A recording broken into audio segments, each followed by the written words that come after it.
And protesters in some states in the northern parts of Nigeria these past 2 weeks conspicuously displayed the red, white, and blue flag of the Russian Federation as they expressed discontent with raging hunger and poverty in the land.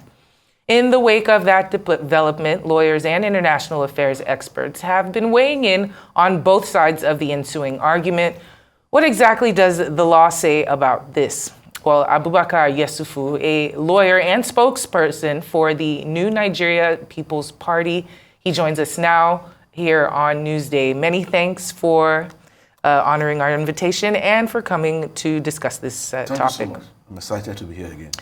All right, so there have been a lot of discussions about these individuals who were caught flying flags, Russian flags during this protest.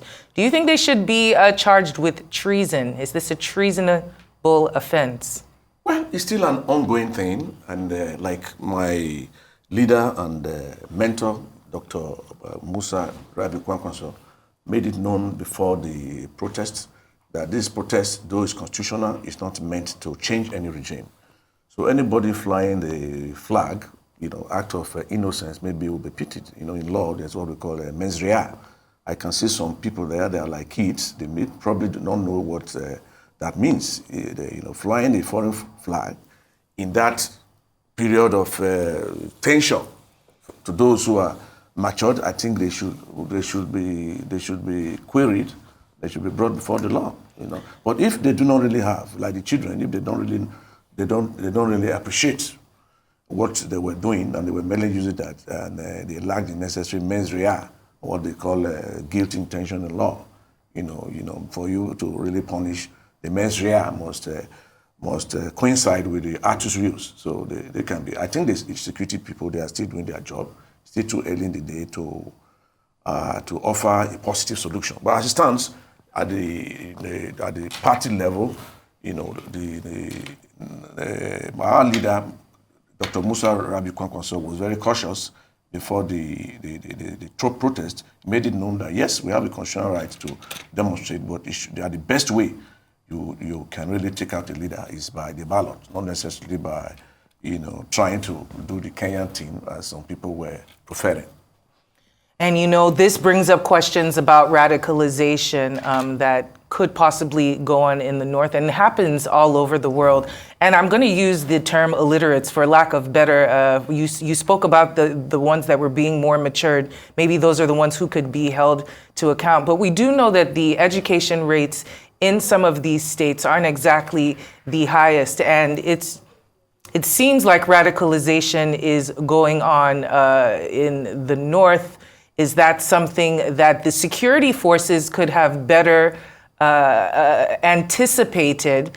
And what becomes of these individuals whose minds are being preyed upon due to poverty and lack of access to proper education? The more hungrier you are, the more susceptible you will be to anyone who gives you food or money. So what's the correlation there between these Russian forces that have been, we've seen them in parts of West Africa during the aftermath of the coups. So there's a little bit of fear there. What do you make of this? Yeah, Nigeria is a sovereign country, and we cannot pretend, we cannot really subsume our sovereignty for a morsel of bread, be it Russia or America, and we remain sovereign, and we will continue to fight for our sovereignty. But do not forget that, only recently, Kano State was the most peaceful in that region. If you look at the states, Jigawa, Katsina, Kaduna, and even Bauchi, the state that surrounds Kano State, they are all engulfed in one form of radicalism or activism based on Islam or the other. But only Kano State was relatively peaceful.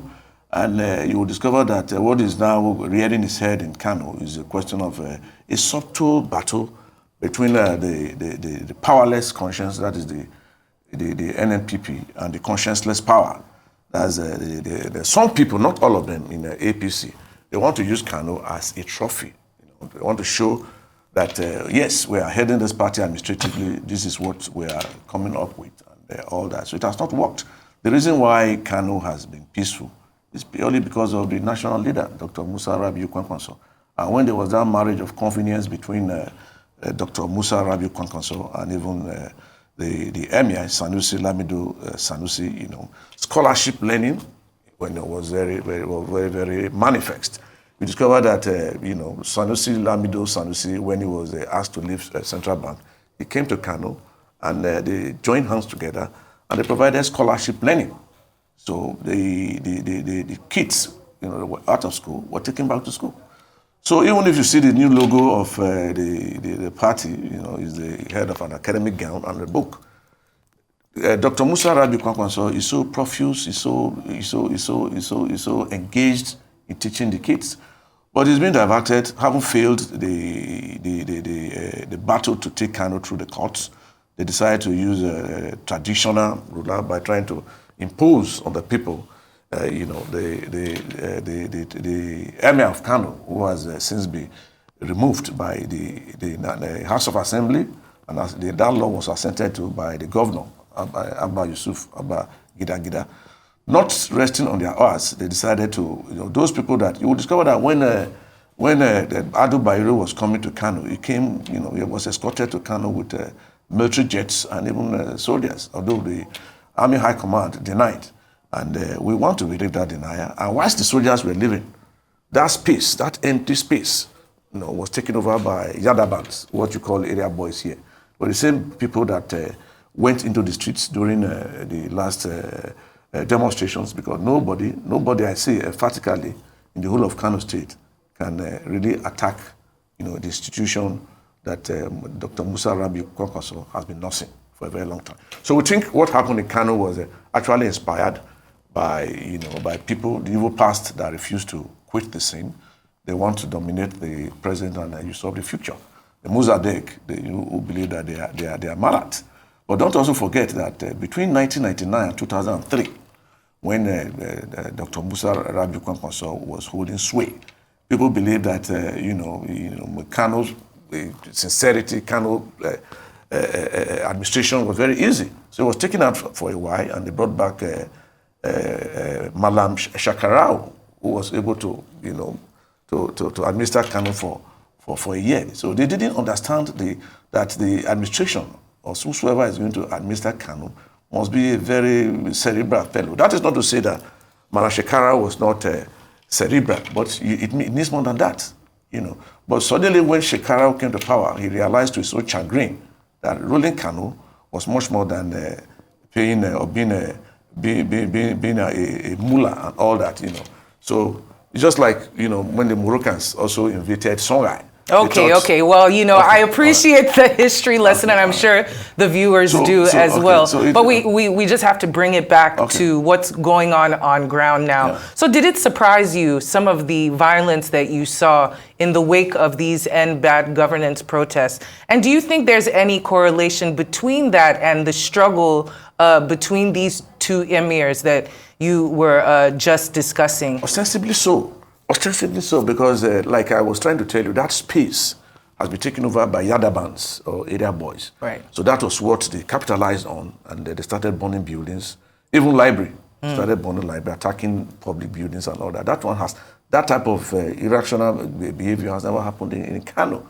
So this is the time where the president should put on his thinking cap and really ensure that Kano is given his pride of place in crisis management. This idea of saying you want to be neutral, all that. There's only one emir in Kano, right, which is, Sanusi, Lamido Sanusi. He should queue behind the Lamido Sanusi. And this idea of having two emirs in Kano is very dangerous, and it's going to make Kano a breeding ground for hostility and fanaticism, which has not existed in Kano. Well, we see that the tempers of that have been tampering down of recently, and we're thankful.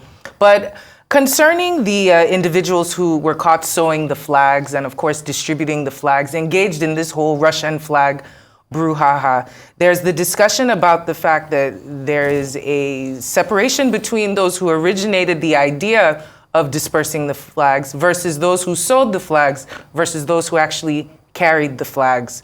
That there should be a separation into how it is investigated, because clearly the ones who are at the top of the chain are the ones more more strategically trying to cause trouble and make this for nefarious purposes. But really quickly, I want to talk about the 6 Polish students that have been arrested. 6 Polish students and a lecturer from Warsaw University. They were taking part in a program to learn the Hausa language in Kano, which I think is quite commendable. I mean, it's not often that you see individuals of Caucasian descent interested in Hausa literature or history, but now they have been arrested. They are being linked to these Russian flags, even though they're Polish. What do you make of this? And even the spokesperson for the Polish officials are saying that it's highly unlikely that these individuals would have been carrying flags for Russia, being Polish students and trying to cause issues with the riots. Do you think they're being scapegoated? First, let me say that Russia is not our enemy, one. Secondly, these Russian students, I think they should be thoroughly investigated. Because even if a Nigerian... No, they're Polish students. They're not even Russian. Sorry, these Polish students, that was a slip of tongue, absolutely quiet. These Polish students, even if they were studying genuinely here, the mere fact that they carried those flags during the time that we were protesting Nigeria shows that they must have something to tell the security operatives, and if they are found liable, they should be so prosecuted. Because if a Nigerian goes to even a neighboring country like Ghana in terms of trouble, and they are trying to fly the flag of a different nation that is also occupying part of the Sahel or so, the Nigerian, no matter how close we are to the sub-region, will be questioned. I think those Polish students should be questioned, and they should be, if they are found liable, they should face the music. Well, there we go. Great to have you here. Thank you so much for joining us for this discussion. Barrister Abubakar Yesufu, the former member of the Public Affairs and NPP Presidential Campaign Council. Great to have you here on Newsday. Thank you so much. Thank you. I'm excited again to be here.